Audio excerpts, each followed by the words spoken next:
Professor Brain Brown's research shows that vulnerability fosters good emotional and mental health. It is a sign of courage. We become more resilient and brave when we embrace who we truly are and what we are feeling. The Vulnerable Scientist podcast is a space for scientists to tell their honest and authentic stories. I am your host, Sarah Nyakeri, who happens to be a scientist, informal science communicator, and I help scientists create personal websites. If you want to support this show, go to www.patreon.com/thevulnerable-scientist. You can also follow this podcast on all social media platforms at TV Scientist Pod. Let's talk about that editing. Mm-hmm. What are the challenges that you're facing with that? Earlier my challenge was my computer. Remember I told you my computer was old, eh? Yeah. So I was like, this computer you'd convert the video and it takes 30 minutes to just render the video. And it's making noise. Which application are you using? I used to use Filmora. It's called Filmora Wondershare. Uh-huh. So I used to... Actually, that's what I use for my house's videos. Oh, okay. So I honestly, I don't like editing. Like, it's the most boring part of this content creation. Huh? So I love the live streams because I just leave them there and have people watch. Because during the day, my other things take a lot of my time.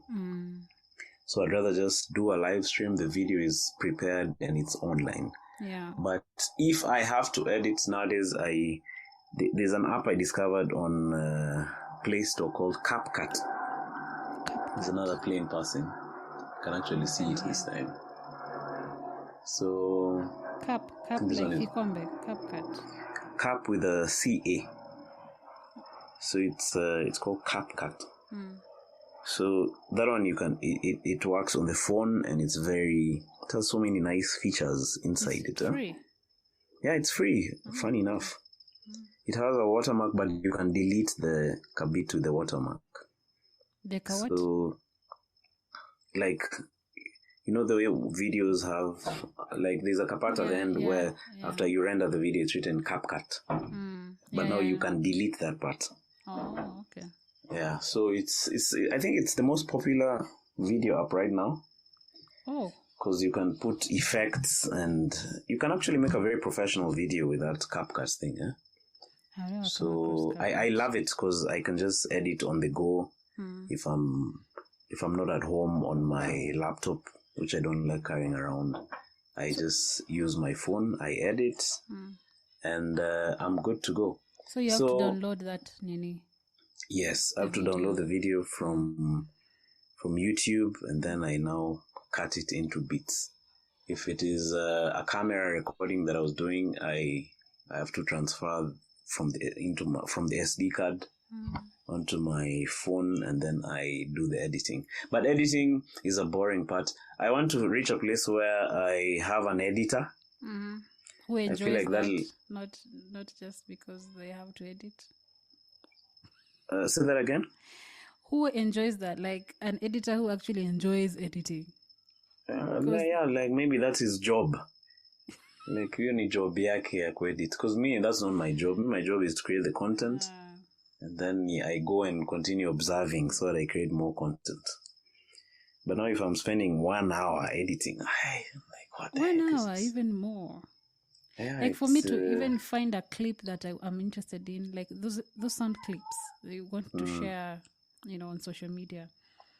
By the time you look at it, and sometimes you're also too critical of yourself. Yeah. So you're like, I don't think there's anything here worth sharing. And like, this is just nonsense. What was I saying? Why am I doing this?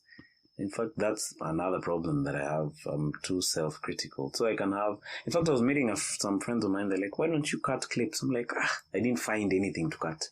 They're like, no, but it had so many interesting parts. I'm like, where? So hearing the sound of your own voice is not natural. So I'm like, let me just leave it. I'll look for better content tomorrow. But I So think that kind of grows with time. Like you kind of get used to your voice and hearing what you said and finding meaning in that, like appreciating what you said. Like I think it's yeah. not something that just comes. Like for example, I think when I host some people, they're like, I don't want to listen to that recording after that. Like you just share whatever you'll share. I don't think there's something I said, and they don't want to hear that their voices. And I think I relate to that because early on when I started, before this, I used to sing. And when you record, from a studio, you just want to listen to sing it, but you don't want to hear, because after you've recorded, people have to hear what have you recorded. Then you have to listen to your own voice. It's creepy. It's I don't know. Yeah. I don't know.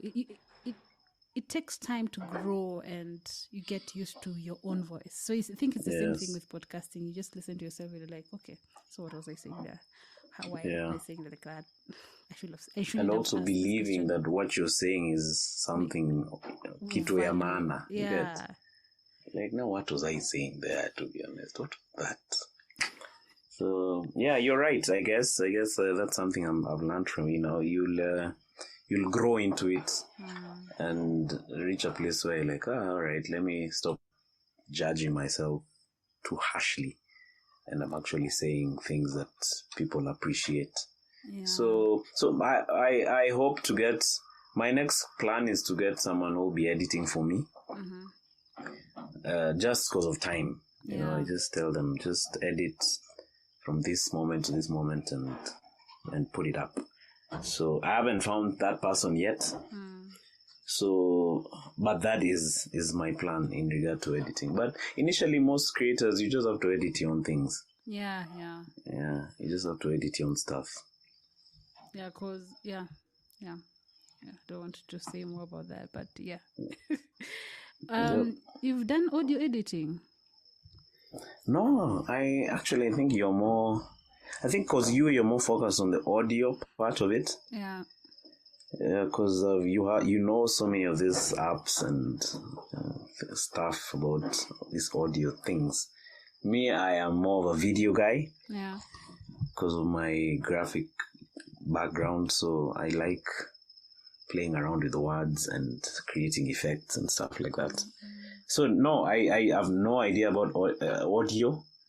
I have Audacity on my laptop, but I hardly use it, especially now that I'm doing the live streams.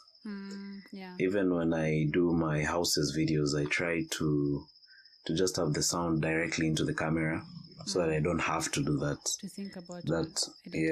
Yes. So I guess that's why I need someone who's better doing that job. So how did you upload? So it can actually happen better. But how did you upload to Anchor? How did I? The audio without editing. Yes. Now I used to use those apps. I used to use Audacity. I clean up the audio and upload. But now I've not been uploading to Anchor. I've just been uploading directly to YouTube. Oh, okay. Yeah. So I used to do video before for something else. I even tried to do video for this. I think 2 times. I've never uploaded the video part of it. It's just the audio. I used to have a YouTube channel actually before. It wasn't so much, but I used to struggle doing the video, especially when I don't like the lighting. I don't know. There's so much when it comes to video. And since I was doing it as a part-time, now before this, I thought like it is a lot of work for me. And I think that's criticism that you're talking about earlier, like trying to have the perfect thing, and that's not a thing. You should just start with what you have. But yeah, that's what I'm struggling with right now when it comes to video podcasting. What were you using for? But you weren't using any app. You're just recording direct to camera, right? I've tried three things. I had tried. I don't know if you're still there though. Yeah, I'm there. Okay. I had tried Zoom. That's the first thing I was doing because it was more remote, but I didn't like the video output from that. So I bought this studio. It's called, I don't know if you know, Riverside. If you've come across Riverside, I know you know about StreamYard. Riverside. Yeah, no, I don't know Riverside. Yeah, there's this thing that is better than Zoom, but I didn't like it. Has better it's better when it comes to the video part of it, but I didn't like the audio from it.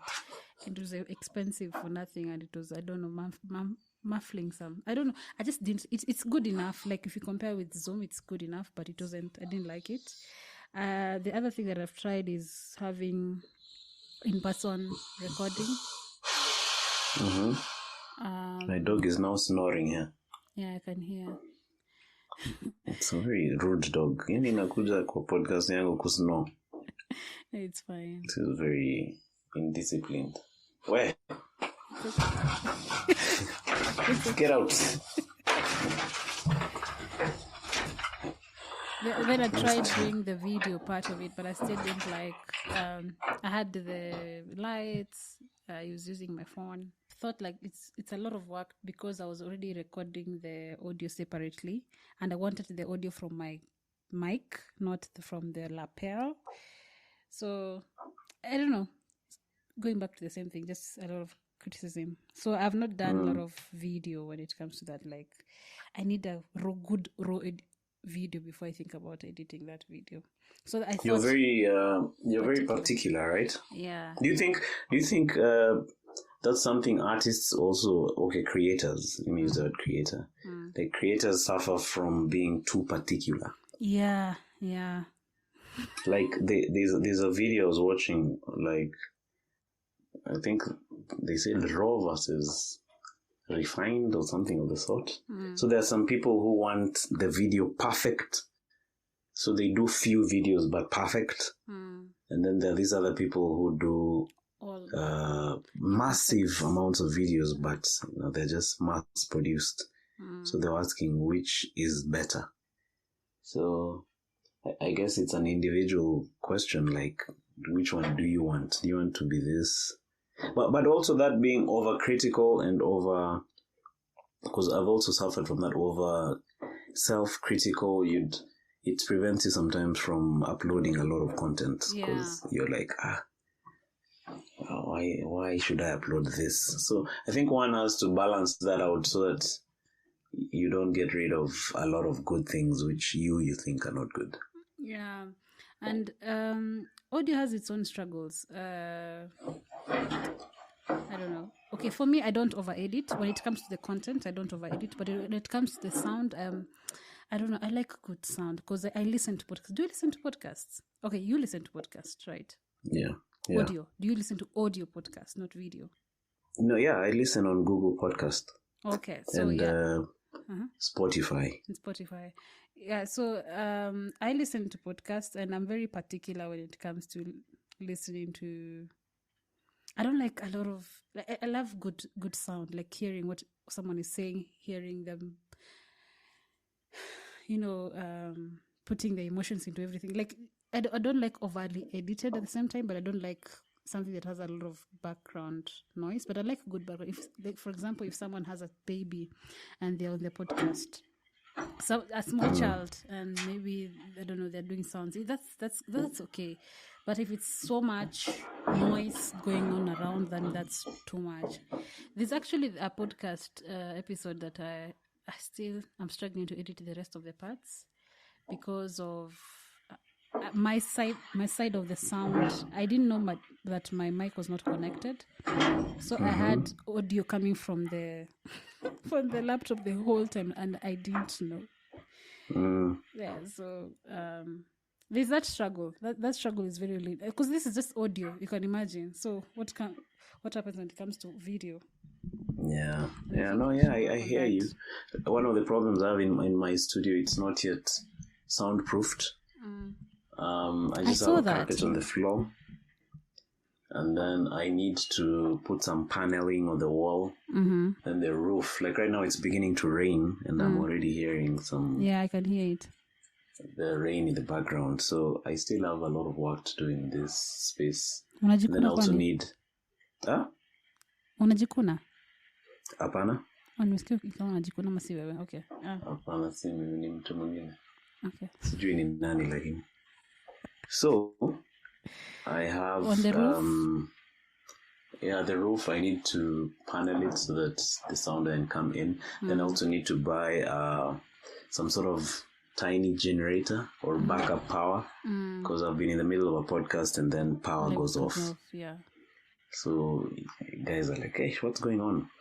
So I guess those are some of the challenges you face as you're running the business, so to speak. So you're like, now I need a generator, I need power backup, I need soundproof, I need soundproofed space rather. Because most of the time these things have been done for you in someone else's studio. So yeah, you're right. I guess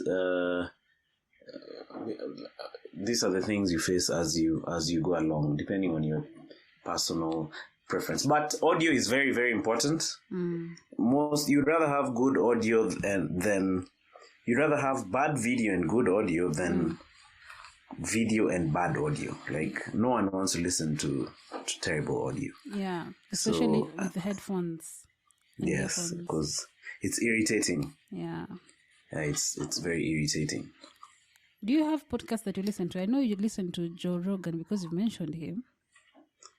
Yeah, I actually really love Joe Rogan. I think he's the main podcaster that I listen to. By the way, did you see? When you're talking about